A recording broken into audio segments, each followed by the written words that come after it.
C'est une réforme menée à la serpe de manière brutale, sans concertation, sans prendre en compte l'intérêt des équipes, mais sans prendre en compte non plus l'intérêt du public, et en fonction finalement de l'agenda de Rachida Dati. Tout le monde sait bien qu'elle ambitionne de devenir maire de Paris dès l'année prochaine, et elle a besoin, estime-t-elle, d'avoir cette réforme à son actif. Mais c'est évidemment pas l'intérêt de l'audiovisuel public qui est pris en compte en l'occurrence. Il y a un deuxième point qui me paraît très important, c'est que on n'est pas juste dans un moment spécifique, sur l'agenda de Rachida Dati, on est dans le prolongement d'un règne jupitérien, celui d'Emmanuel Macron, commencé en 2017, et qui est jalonné d'attaques contre l'audiovisuel public. D'attaques financières d'abord, puisqu'il y a eu des coupes sombres, aussi bien pour Radio France que pour France Télé depuis 2017.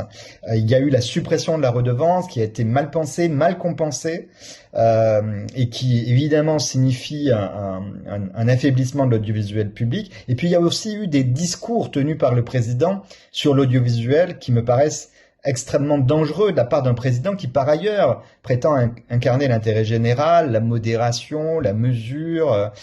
et qui a eu des discours au contraire très brutaux sur l'audiovisuel public. Je pense à ce qu'il disait en décembre 2017, vous vous en souvenez sans doute, c'était devant des députés, je cite: l'audiovisuel public, c'est une honte pour nos concitoyens, c'est une honte en termes de gouvernance, c'est une honte dans ce que j'ai pu voir ces dernières semaines de l'attitude des dirigeants. Ces propos, au moment où l'audiovisuel public rencontrait déjà d'excellentes audiences et avait une relation de proximité avec le public, étaient très très condamnables de la part d'un président et ne correspondaient évidemment pas à la réalité. Or, ils se sont prolongés, y compris récemment. On peut se rappeler de ce que disait le président encore récemment sur un plateau de service public, c'était dans l'émission C'est à vous, à propos d'une autre émission du service public, Complément d'enquête, et de son travail sur Gérard Depardieu et sur Yann Moix. Le président, dans cette émission C'était vous, avait mis en cause le travail de Complément d'enquête, avait relayé les fake news et les théories complotistes fabriquées par les médias Bolloré en disant que c'était un montage, que Gérard Depardieu n'avait pas dit cela, ce qui a obligé, ça me paraît vraiment historique, cette émission, Complément d'enquête, à faire constater par huissier que non, il n'y avait pas de manipulation,